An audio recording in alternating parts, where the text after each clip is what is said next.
अब बाबा के भी शब्दों में सुनेंगे। बहुत सारी और बातें याद की भी बाबा ने कही। कल भी याद की बात कही थी, मगन अवस्था, याद। चलो बाबा के शब्दों में सुनते हैं। 3/5/21। मीठे बच्चे, आत्म अभिमानी भव।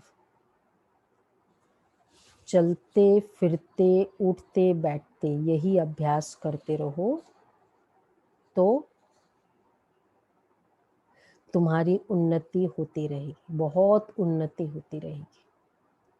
चलते फिरते उठते बैठते, कौन सी? मैं दिव्य प्रकाश हूँ, ये फीलिंग। एक्चुअली ये हम सभी कर ही रहे हैं, पर जिस समय से हम सीवियरली कर रहे तब मुझे लग रहा था कि मैं अपने आप में एक डिवाइन फोर्स हूँ। मतलब मुझे डिविनिटी के लिए कोई और इसकी जरूरत नहीं है। जब ये डिवाइन फोर्स की फीलिंग होती है ना, आत्मा मतलब क्या? फोर्स है, डिवाइन फोर्स इनसाइड। तो ये स्मृति अपने आप में ही शक्ति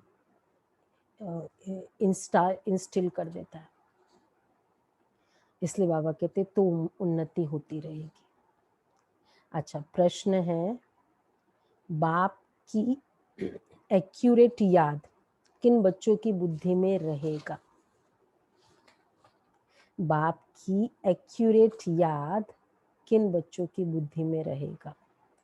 एक्यूरेट, जो बच्चे एक्यूरेट पढ़ाई करते हैं, जो बाबा की श्रीमत याद किसी को भी जो है जैसा है याद करना, उसके लिए वो जो है जैसा है वैसा समझना जरूरी है।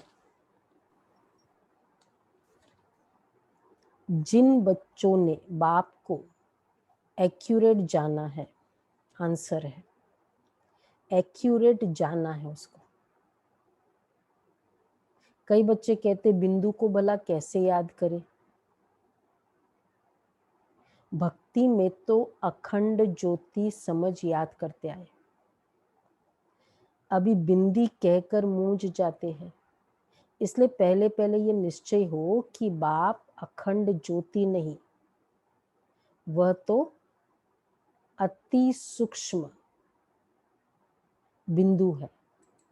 बाबा अखंड ज्योति नहीं है, अति सूक्ष्म बिंदु है। ये फीलिंग हो, ये क्लियर हो। अच्छा, तब याद एक्यूरेट रह सकती है, तब कहेंगे एक्यूरेट याद। ओके, सूक्ष्म बिंदु एक है फिजिकल वे से जैसे याद करना है, और एक है फीलिंग वाइज याद करना। जितना जितना हम एक दूसरे को जानते हैं उसमें जो फीलिंग्स वाइज याद करते हैं। ओम शांति। सभी बच्चे याद में बैठे हैं, मन मना भव। ये संस्कृत अक्षर वास्तव में है नहीं। बाप ने जब सहज राजयोग सिखाया है तब ये संस्कृत अक्षर बोले नहीं है। यह तो संस्कृत जानते ही नहीं है। बाप तो हिंदी में ही समझाते हैं। भले ये रथ हिंदी, सिंधी तथा इंग्लिश जानने वाला है ब्रह्मा बाबा, परंतु बाप समझाते हिंदी में है।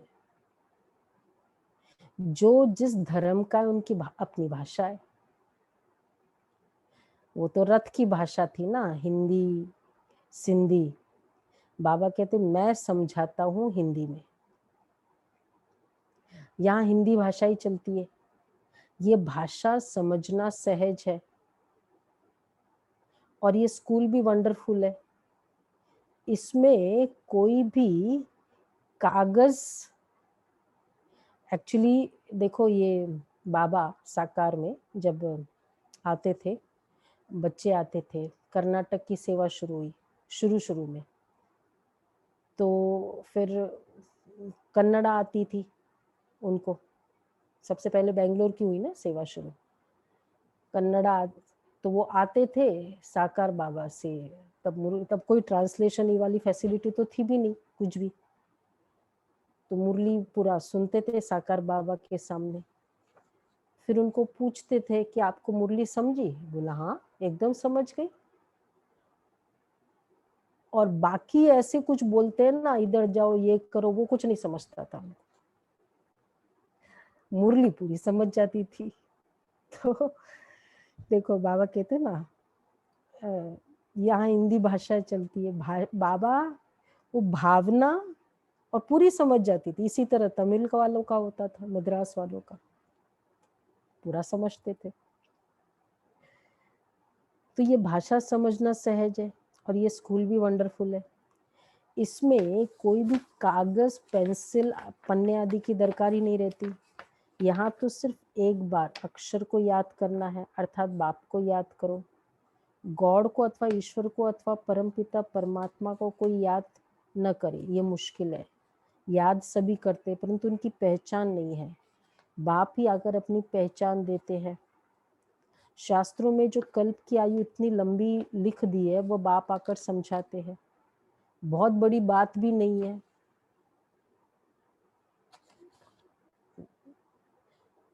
बहुत बड़ी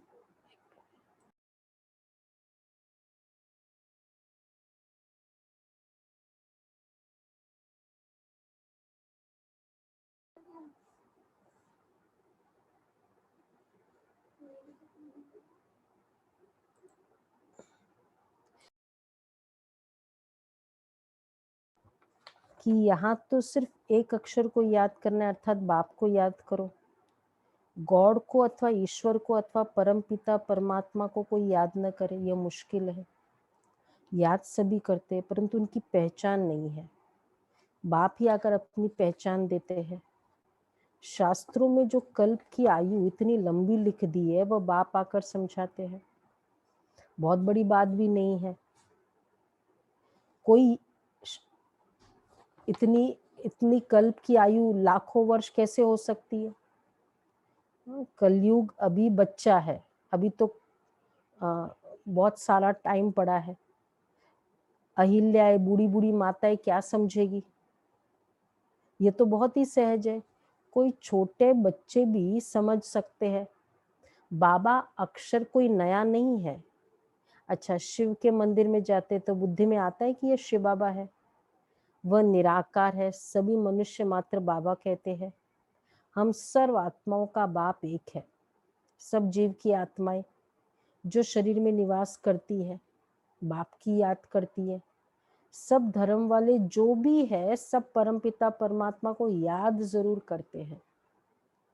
वह है परम धाम में रहने वाला बाप, ऊपर रहने वाला, इतना जानते हैं।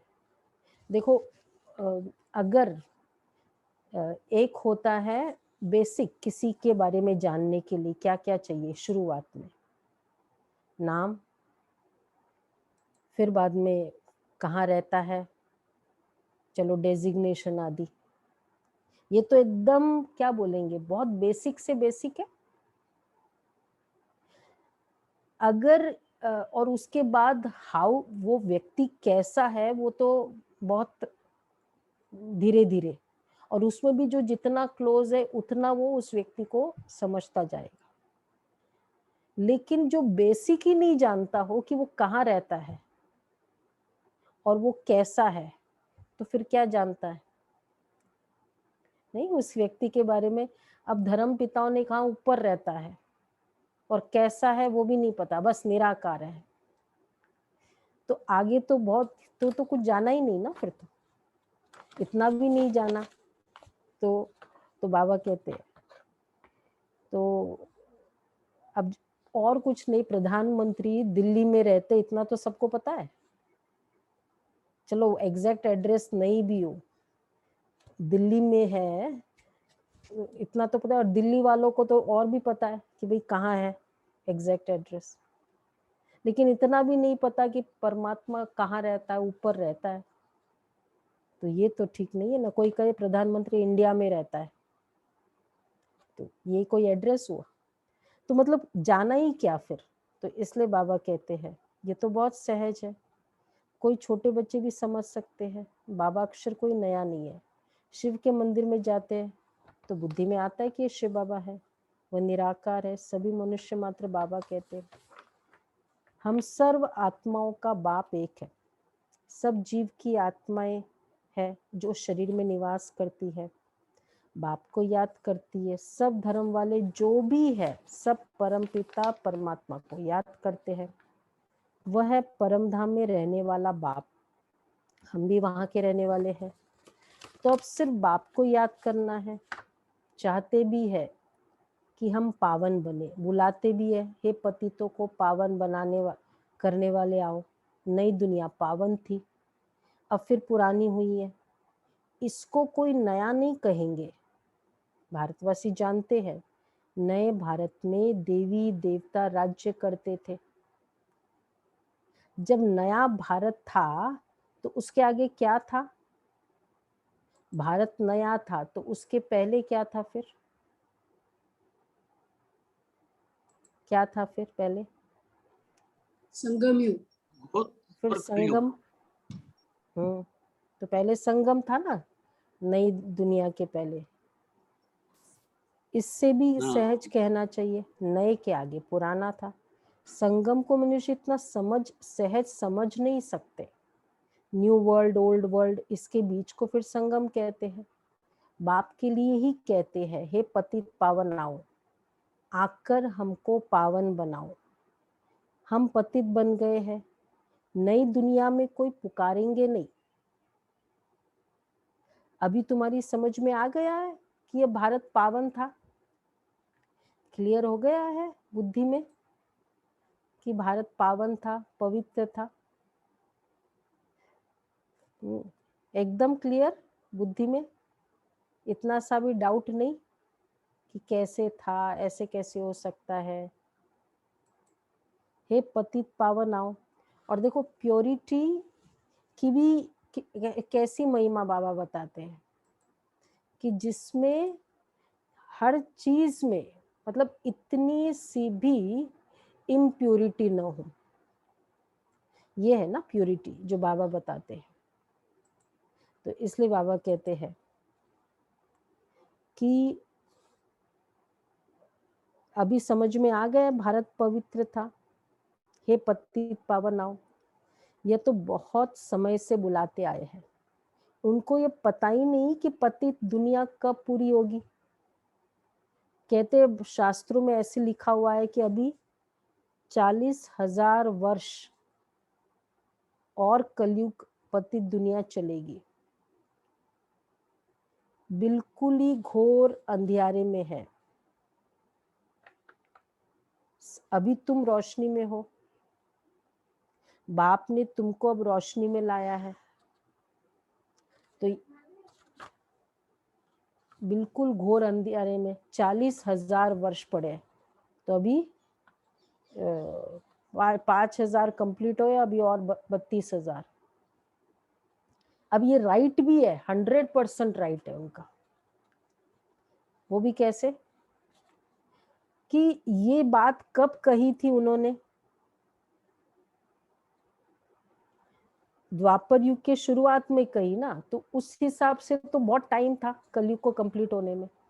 ये जो शास्त्र लिखे तो उन्होंने क्या बहुत वर्ष पढ़े अभी। पर अब जैसे 3 घंटे का पेपर हो, अब आप शुरू में तो 3 घंटे कह देंगे, लेकिन एंड में थोड़ी 3 घंटे बचे। अभी एंड में तो कहेंगे ना अब तो 5 मिनट बचे। तो वही बातें चली आ रही है, ये तो नहीं ठीक है ना फिर। तो बाबा कहते हैं ये 5,000 वर्ष में सृष्टि का चक्र पूरा होता है। कल की बात है, तुम राज्य करते थे, बरोबर इन लक्ष्मी नारायण का राज्य था, स्वर्ग था। पावन दुनिया में कोई उपद्रवादी हो नहीं सकता। उपद्रव होता ही है रावण राज्य में। यहाँ तुमको बाप समझाते हैं, तुम सम्मुख कानों से सुनते हो। कौन सुनता है? बैठ जाओ, गाजर और शिमला मिर्च काट बैठ दिया, जाओ आप। गाजर भी काट दी बस। शिव बाबा आत्मा सुनती है, आत्मा को बड़ी खुशी होती है, हमको बाप फिर से आकर मिला है।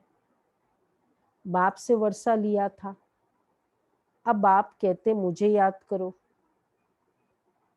इसमें कोई लिखने पढ़ने की बात ही नहीं है। जब कोई आता है तो पूछा जाता है आपको, आपका कैसे आना हुआ, तो कहेंगे ना कि यहाँ के महात्मा से मिलने। क्यों, तुमको क्या चाहिए बताओ, कोई भिक्षा चाहिए, सन्यासी हो तो रोटी टुकड़ा चाहिए। सन्यासी किसके पास जाते व रास्ते में मिलते तो रिलीजियस मनुष्य समझते या फिर भी पवित्र मनुष्य है, उनको भोजन खिलाना अच्छा है। अभी तो पवित्रता भी नहीं रही है, कोई पवित्रता ही नहीं। ये बिल्कुल ही तमो प्रधान दुनिया है, इसमें बच्चे बड़ी गंदगी है। मनुष्य कितना हैरान होते हैं। यहाँ तो हैरान होने की बात ही नहीं है। बाप कहते हैं लिखने करने की भी बात नहीं है। ये पॉइंट्स आदि भी लिखते हैं, लिखे नहीं लिखे पॉइंट्स। बाबा कहते हैं लिख, ये पॉइंट्स आदि क्यों लिखते हम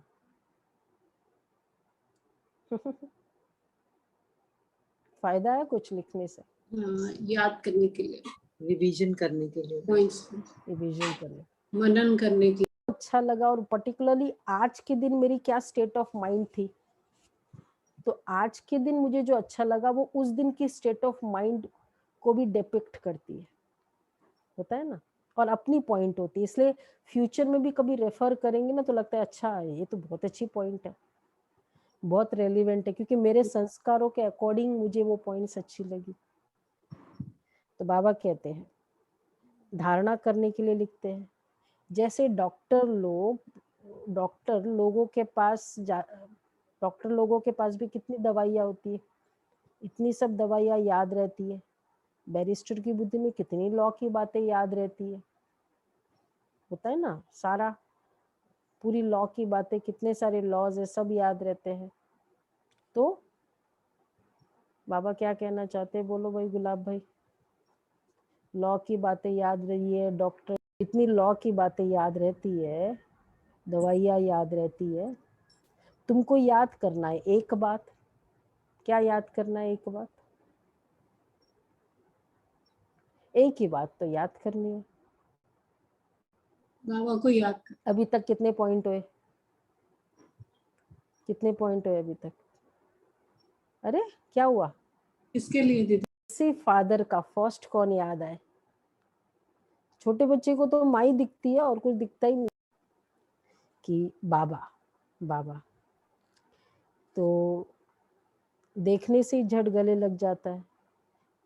तुम्हें भी तो सिर्फ शिव बाबा को याद करना है। भक्ति मार्ग में भी तुम शिव पर फूल चढ़ाते आए हो। सोमनाथ का मंदिर कितना भारी बनाया हुआ है, जो बाद में मोहम्मद गजनवी ने आकर लूटा था। सोमनाथ का मंदिर भारत में नामी ग्रामी है। सबसे पहले तो शिव की पूजा होनी चाहिए। बच्चों को ये सब नॉलेज सभी अभी बुद्धि में आई है। भल पूजा आदि करते आए हो, परंतु तुमको ये पता ही नहीं था कि ये जड़ चित्र है। जरूर चैतन्य में आया होगा, तब तो वर्ष वर्ष शिव जयंती भी मनाते हैं। वह भी कहते शिव परमात्मा निराकार है। आत्मा जानती हम भी निराकार है। अभी तुम आत्म अभिमानी बनते हो, बहुत सहज है। वह तो तुम हमारा बाबा है, ज्ञान का सागर, सुख का सागर, पतित पावन है। उनकी बहुत महिमा है। ब्रह्मा विष्णु शंकर की इतनी महिमा नहीं है, एक की ही महिमा गाते हैं।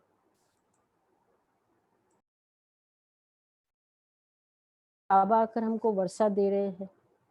जैसे लौकिक बाप बच्चों का लालन पालन करते हैं, पढ़ाते नहीं हैं। पढ़ाने के लिए स्कूल में जाते हैं, फिर वानप्रस्थ में गुरु किया जाता है।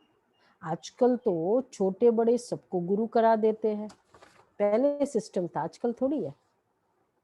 कराते हैं गुरु घरों में। आजकल तो बच्चे अपना अपना चूज करते हैं ना हर चीज। गोद में तो अब भी थोड़ी सिस्टम है, अभी कराते हैं, अब नहीं कराते होंगे। अब तो पूरा अपनी ऑर्गेनाइजेशन, स्पिरिचुअल नॉलेज वो सब खुद चूज करने वाले होते हैं। तो आजकल तो छोटे, एक्चुअली वो मान्यता होती थी ना कि भाई गुरु करा दो, कब मतलब इस आत्मा का बेड़ा पार हो जाए एटलीस्ट उतना तो, ऐसा ही समझते हैं। जरूर चैतन्य में आया होगा तब तो, सॉरी, तुम्हारे में भी कोई जो अच्छी रीति याद करते हैं, यहाँ तो बच्चों को समझाया जाता है, शिव बाबा को याद करो, सबका हक है, सब मेरे बच्चे हैं। देखो कितना अच्छा वर्ड है बाबा का, सबका हक है। हक से कहो बाबा को, कुछ काम कर बोलना हो ना, बाबा मतलब करना है बाबा करो, करना ही पड़ेगा आपको, हक से करो, सबका हक है, सब मेरे बच्चे। तुम्हारे में भी कोई है जो अच्छी रीति याद करते, कई तो कहते बाबा किसको याद करे, बिंदी को कैसे याद करे, है प्रॉब्लम किसी को बिंदी को याद करने की? इजीएस्ट है, क्योंकि जिन्होंने साकार मतलब भक्ति आदि की होगी वो अनुभवी होंगे कि मतलब फिगर्स को याद करने में बहुत ये होता था। हालांकि फिगर था, फिर भी कोई बहुत एक्यूरेटली नहीं याद होता था, मन भटक जाता था। बड़ी चीज को याद किया जाता है। अच्छा, परमात्मा जिसको तुम याद करते हो वो चीज क्या है? तो कह देते अखंड ज्योति स्वरूप है, परंतु ऐसे नहीं है। अखंड ज्योति को याद करना रॉन्ग हो जाता है। अखंड ज्योति रॉन्ग है। बाबा कहते हैं अखंड ज्योति नहीं। क्यों, क्या फर्क है? बिंदी बिंदु स्वरूप है ना परमात्मा। अच्छा, अखंड ज्योति में मीनिंग क्या है फिर? ये मैंने भी, हम लोग भी जब भक्ति करते थे, अखंड है ये है, तो इसको बड़ा रूप में लाइट वाइट ऐसे फील करते थे। शायद ऐसा ही करते होंगे आप लोग, एकदम बड़ा सारा लाइट है वो। बाबा कहते हैं अखंड ज्योति को याद करना रॉन्ग हो जाता है। याद तो एक्यूरेट चाहिए, पहले एक्यूरेट जानना चाहिए। बाप ही आकर अपना परिचय देते हैं, खुद कहते देखो बाप बच्चे मैं आया हूँ, चलो एकदम बिंदु स्वरूप में याद करो बाबा को। हमारे सामने बाबा है भी सामने, और एकदम केवल पॉइंट ऑफ लाइट, सिर्फ बाप दादा की भ्रुकुटी पे दृष्टि जाए, केवल बिंदु नजर आए।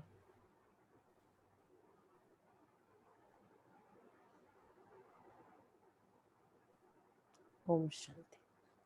तो कितना इजी है बिंदु को याद करना, मुश्किल भी नहीं है और एक्यूरेट है। तो बाबा कहते हैं याद एक्यूरेट चाहिए, पहले एक्यूरेट जानना चाहिए, डिटेल में भी तो नटशेल में भी। अब बाप कहते हैं बच्चे तुमको पावन बनना है, तो उसके लिए एक ही उपाय है, मुझे याद करो। मुझे कहते ही हो पतित पावन। आत्मा को पावन बनाना, आत्मा को पावन बनाना है। आत्मा ही कहती है हम पतित बन गए हैं, हम पावन थे अब पतित है। सब तमो प्रधान है, हर एक चीज पहले सत्व प्रधान फिर तमो प्रधान होती है। आत्मा खुद कहती है मैं पतित पतित बनी हूँ, मुझे पावन बनाओ। आत्मा खुद कहती है।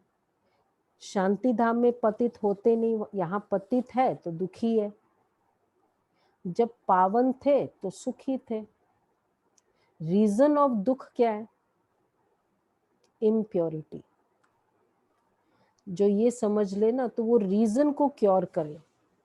जब तक रीजन नहीं पता होता है तो फिर वो सिम्टम्स को ट्रीट करते हैं, जैसे आजकल चल रहा है ना, रीजन नहीं पता उसका, सोर्स नहीं पता, तो क्या करते, सिम्टम्स को ट्रीट करते इस बीमारी का। तो बाबा कहते हैं रीजन है इम्प्योरिटी, दुखी के जितनी। इसलिए पूरे दिन में संकल्पों में हमें देखना है कितनी प्योरिटी है।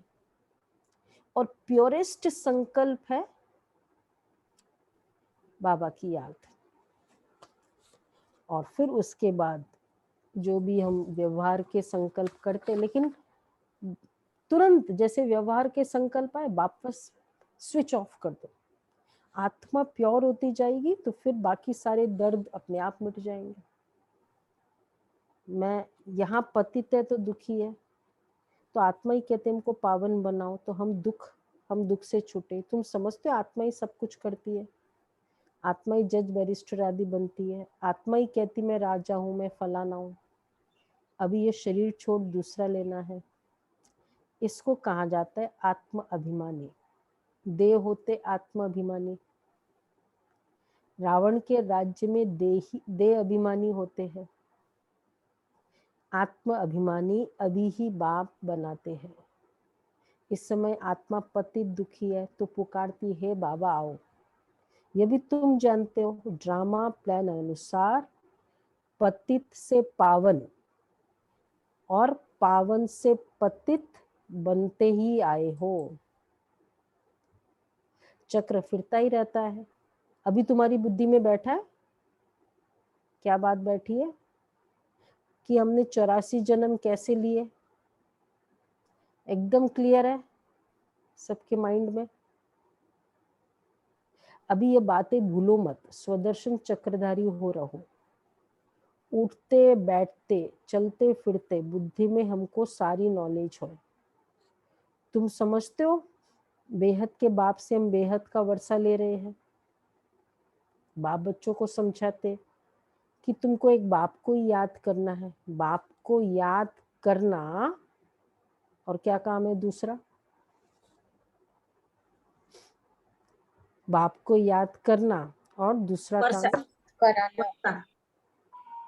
स्वदर्शन चक्रधारी दूसरों कुछ नहीं, बस याद में रोटी टुकड़ खा लो ताकि वो रोटी टुकड़ भी हजम हो जाए। बस मीठे मीठे सिकिलदे बच्चों को बाप घड़ी घड़ी कहते बच्चे सुनो क्या करना है। पेट के लिए सिर्फ रोटी टुकड़ खाना है? पेट के लिए खाते या जीभ के लिए खाते? ज्यादातर देखो सोचो, पेट कोई जास्ती खाता नहीं है, एक पाव आटे का खाता है, दाल रोटी बस। 10 रुपए में भी मनुष्य पेट भरता है, तो जीभ के लिए 10,000 में भी पेट पालते। गरीब लोग खाते भी क्या है, फिर भी हट्टे कट्टे रहते हैं। पेट के लिए खाए ना तब तो हट्टे कट्टे रहे। भिन्न भिन्न चीजें मनुष्य खाते हैं तो और ही बीमार पड़ जाते हैं। डॉक्टर लोग भी कहते हैं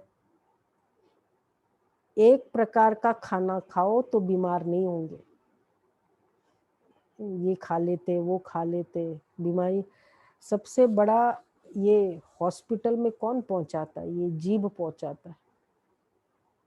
कैसे? ये सब डॉक्टर साहब कहाँ हैं हमारी? जसपाल वैन में one of the important aspect है भोजन। तो बाबा कहते हैं दाल रोटी जैसी कोई चीज ही नहीं, जो मिले उसमें खुश रहो। जास्ती बच्चे लालच में नहीं रहनी चाहिए।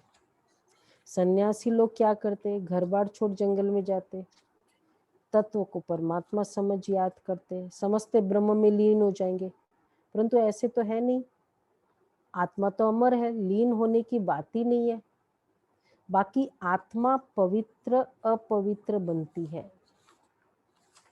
तुमको कितना अच्छा ज्ञान मिला है, तुम ही प्रारब्ध भोगते हो, फिर ये ज्ञान भूल जाता है, फिर सीढ़ी उतरनी होती है। अब तुम्हारी बुद्धि में सारा ज्ञान बैठा हुआ है। हम 84 जन्म कैसे भोगते हैं, यह पाठ कभी भी कोई का बंद नहीं होता। कौन सा पार्ट? पार्ट बंद हो जाए ये नहीं होता है, तो क्या हो सकता है? पार्ट कम हो सकता है, बंद नहीं हो सकता है। ठीक है, कोई मोक्ष की इच्छा वाले बैठे हैं यहाँ? नहीं है ना कोई भी मोक्ष की इच्छा वाले? हाँ नहीं है ना, क्योंकि बंद नहीं होगा। पहले थे दीदी, अब नहीं। अब नहीं है ना। अरे देखो कितनी बहुत अच्छा चेंज आया है, वेरी गुड। कुछ समझ में नहीं आता था ना, तो जो समझा हुआ था वही फील करते थे, वही लक्ष्य रखते थे कि बस ऐसा ही होना चाहिए। बाबा कहते बंद नहीं होता, कम हो जाएगा। और कम में राजी हो? कोई किसी एक्टर को एकदम कम रोल मिले पूरे फिल्म में, इतना सा रोल मिले, वो सोचेगा क्या रोल है, चलो नहीं से कुछ अच्छा है, चलो एटलीस्ट मैं 3 घंटे वाले में आया। पर कम में थोड़ी कोई राजी होता है। जितना ज्यादा रोल करेंगे लाइमलाइट में आएंगे। तो यही तो है, मतलब वो अभी की तो चॉइस है ना संगम युग में, कि भाई चॉइस तो है ना, रिकॉर्डिंग चल रही है ना अभी। तो ये बना बनाया ड्रामा है जो फिरता ही रहता है। ये कह नहीं सकते हम 84 जन्म कैसे भोगते, ये कह ही नहीं सकते कि भगवान ने कब कैसे कहाँ बैठ बनाया, कब परमात्मा ने ये बैठ के ड्रामा बनाया। ये सृष्टि को देखते हैं ना तो कहते हैं क्या ये सृष्टि तुमने बनाई, कब बैठ के बनाया, लिखा उसने। Self created drama, self created. अनादि, देखो 3 चीज अनादि है ना इसमें, ये सबको क्लियर है। 3 चीज अनादि कौन कौन सी है? रंजना बहन बोलो, नए बताओ। 3 चीज अनादि है, इटर्नल, फास्ट। रमेश भाई को तो पता है। आत्मा, परमात्मा और प्रकृति। अनादि है। कब चालू हुआ? फर्स्ट सत्युग कब था? अनादि है। उनको बोलो भगवान ने भी हमको यही बताया बस। क्यों अनादि है? इटर्नल है, नहीं तो वो लीनियर फैशन होता। अगर शुरू हो है तो एंड होता, और एंड है तो फिर शुरू भी होगा। तो फिर तो 5000 में नहीं सीमित रहा ना, फिर अगर एंड हो जाता है। नहीं फिर वो 5000 में सीमित नहीं रहता। आप सोचो इस बात को, सोचना सभी। चक्र सर्कुलर चक्र। वर्ल्ड की हिस्ट्री ज्योग्राफी रिपीट होती रहती है। ये हमारा बाकी है आज, ये ड्रामा वाला जो एक बार चला था, करेंगे अभी। इन बातों को कोई समझते नहीं है। तुम जानते हो हम ड्रामा प्लान अनुसार आए हैं, अब फिर से ड्रामा अनुसार राज्य ले रहे हैं। ये बातें और कोई समझ नहीं सकते। पूछा जाता है ड्रामा सर्वशक्तिवान है व ईश्वर? ये तो बाबा कई बार पूछते हैं ना, तो कहते ईश्वर सर्वशक्तिवान है, समझते वह सब कुछ कर सकते। बाप कहते हैं मैं भी ड्रामा के बंधन में बंधा हुआ हूँ, पतितों को पावन बनाने मुझे आना पड़ता है। तुम सतयुग में सुखी बन जाते हो, मैं भी जाकर, तुम जब सुखी बन जाते हो ना चारों तरफ, फिर मैं भी जाकर विश्रामी होता हूँ परम धाम में। तुम सिर कुल्हे चढ़ जाते हो, एकदम हाईएस्ट पे चढ़ जाते हो, तुम्हारी शेर पर सवारी है सतयुग में, तो तब मैं जाकर आराम करता हूँ। पेरेंट्स के लिए सबसे बड़ा आराम का क्या है? बोलो सब। सुखी हो जाए, बच्चे सेट आराम करता। हम भी कह देते ना बाबा अब आप रेस्ट करो, अब हम संभाल लेंगे दुनिया को, अब हम संभाल लेंगे, हम हो गए लायक हो गए। तुम जानते हो, देखो ये चीज के लिए तो पेरेंट वेट करता है बच्चा मेरे लायक बने, नहीं वेट करते। पढ़ाए लिखाए क्या करा चाहते बच्चे, है ना? राइट बात है ना? पेरेंट्स की दिल की तो बात बाबा बता रहे हैं, तो आप भी तो बाबा के दिल की बात समझ सकते हो ना, कि बच्चे पढ़ लिखे और एकदम खुश रहे। तुम जानते हो सेकंड बाय सेकंड जो भी चलता है वो ड्रामा की नूंद है। तुम बच्चों को कितनी अच्छी नॉलेज है, अब सिर्फ बाप और वर्षे को याद करो बस। कागज पेंसिल आदि की तो कोई दरकार ही नहीं, ब्रह्मा बाबा भी पढ़ते हैं, यह तो कुछ रखते ही नहीं है, सिर्फ बाप को याद करना है तो वर्षा मिलेगा। कितना सहज है, याद से तुम एवर हेल्दी बनेंगे। देखो बाबा को याद करें, बाबा को याद, वापस बिंदी में आ जाए, एकदम पावरफुल बिंदी। मैं भी आत्मा बिंदी बाबा के एकदम सामने बैठी हूँ और बाबा की रेज आ रही है मुझ बिंदी में, टच करे वो रेज। एवर हेल्दी, ये रेज ही मुझे एवर हेल्दी बनाती है। अच्छा, तो बाबा कहते हैं याद से तुम एवर हेल्दी बनेंगे। तो जितना कभी हेल्थ बिगड़े तो एक ही तरीका है, मतलब मेडिकेशन जो लेना है लेना, meditation and medication. Medication only नहीं, या मेडिकेशन एंड मेडिटेशन नहीं, मेडिटेशन एंड मेडिकेशन, ये करो। कंप्लीट याद होती रहे और बाबा की याद से तुम एवर हेल्दी बनेंगे। यह धारणा की बात लिखने से क्या फायदा होगा? लिखते क्यों हो?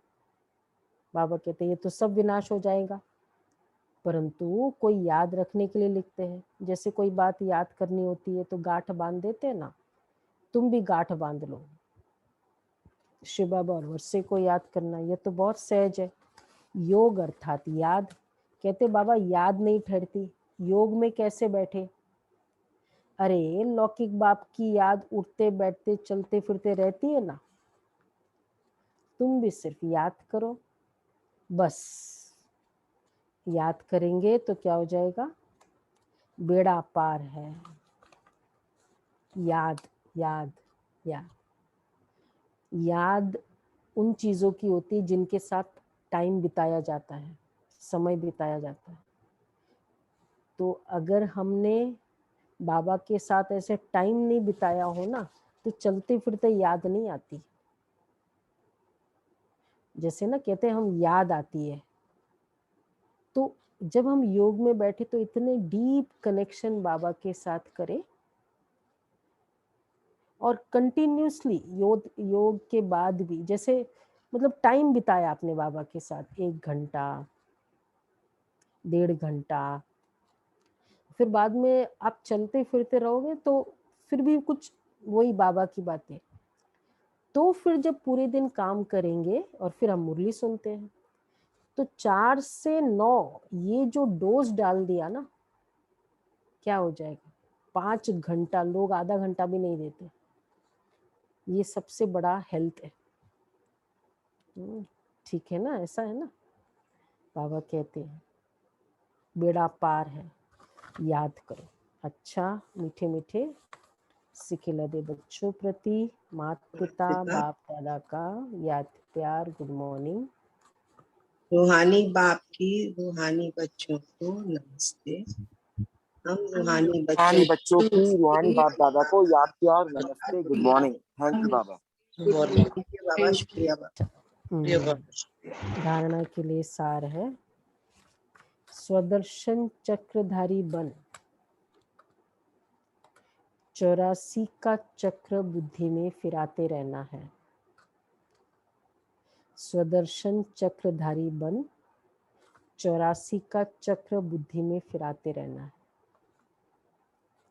बेहद बाप को याद कर बेहद का वर्षा लेना है।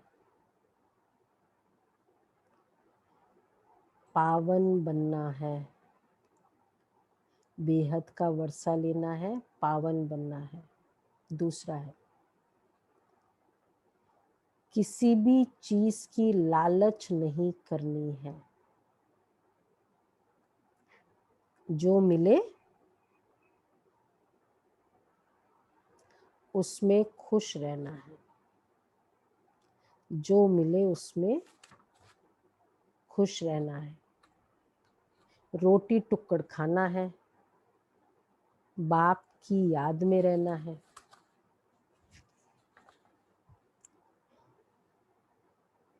कहते हैं ना, nature has everything for man's need, but nature has nothing for man's greed. Greed के लिए नेचर के पास कुछ नहीं है, नीड के लिए। तो बाबा कहते हैं ये अगर नीड बेस्ड भोजन हो ना, हेल्थ के लिए भी अच्छा है और नेचर के लिए भी अच्छा है। अच्छा, वरदान है, बुद्धि रूपी पाव मर्यादा की लकीर के अंदर रखने वाले सर्व प्राप्ति संपन्न शक्तिशाली भव।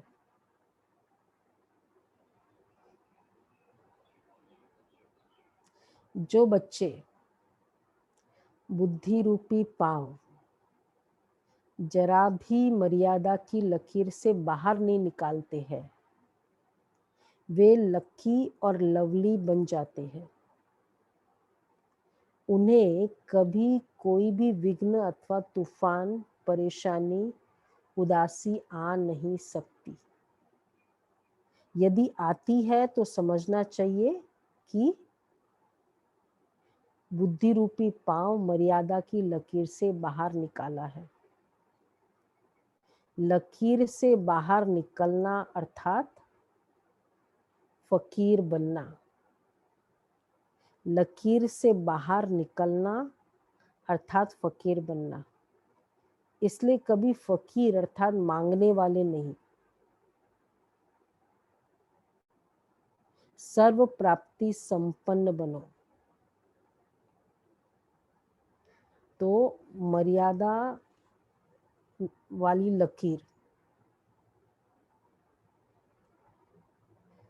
तो अगर परेशानी आई, तूफान, कोई भी तरह का इरिटेशन ही हुआ, तो क्या समझना है, मैंने मर्यादा की लकीर के बाहर पैर रखा,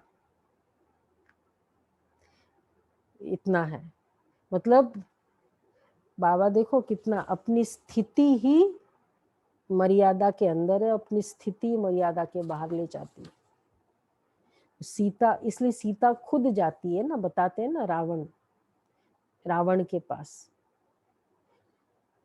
तो बाबा कहते हैं तो इसलिए हमेशा बुद्धि रूपी पाओ मर्यादा। मर्यादा कौन सी बाबा की? मुरली, श्रीमत रूपी रोज मुरली, ये मर्यादा है। ओपन है, कोई अलग अलग नहीं है, दादियों के लिए अलग है, बहनों के लिए अलग है, कुछ नहीं है। बाबा ने कल भी तो कहा विदेशी भाई बहनों से मिले, कितना अच्छा था, समर्पित। तो अगर वो घर में रहते हो मेरापन नहीं है तो वो भी समर्पित की तरह है। तो कोई घर में रहने वालों की मर्यादा अलग नहीं है, सेम है। अच्छा, स्लोगन है तो आज का सोमान रहेगा, मैं मर्यादा पुरुषोत्तम, मैं मर्यादा की लकीर के अंदर रहने वाली मर्यादा पुरुषोत्तम हूँ। ऑलवेज ये फील रहे।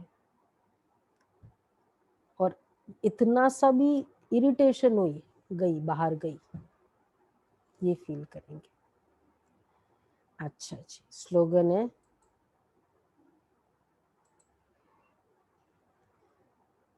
जो सदा न्यारे और प्यारे बाप के प्यारे हैं वह सेफ रहते हैं। जो सदा न्यारे और बाप के प्यारे हैं वो सदा सेफ रहते हैं। सेफ रहने के लिए बाप के प्यारे बनो, सदा न्यारे बनो। ठीक है, अच्छा जी। सभी आत्मिक दृष्टि से अपने संकल्पों को सिद्ध कर सकते हो। वह रिद्धि सिद्धि अल्पकाल, लेकिन याद की विधि से संकल्पों और कर्मों की सिद्धि है।